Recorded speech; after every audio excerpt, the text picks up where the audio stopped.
పిల్ల నీ చెయ్యి పట్టాలని నల్లని సీకట్లో ఒకదాన్నే కూసున్న దిక్కులేని పచ్చినయ్యి బావా నువ్వెప్పుడొస్తావని ఏళ్ళైపోతుండే పిల్ల ఎన్నెలొచ్చింది మన బతుకులా ఏలైపోతుండే పిల్ల ఏలు వట్టంగా వస్తున్నాయా ఇన్నాళ్ళ ఎడబాటు ఎడబాసిపోతుందిలే ఈ సీనయ్యకుంటున్నదే సినదారా నీ కోసము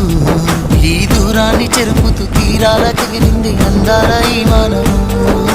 ఓ బాబా చూస్తున్నానే ఇంటి మీనంగా ఈ మానము ఎప్పుడెప్పుడు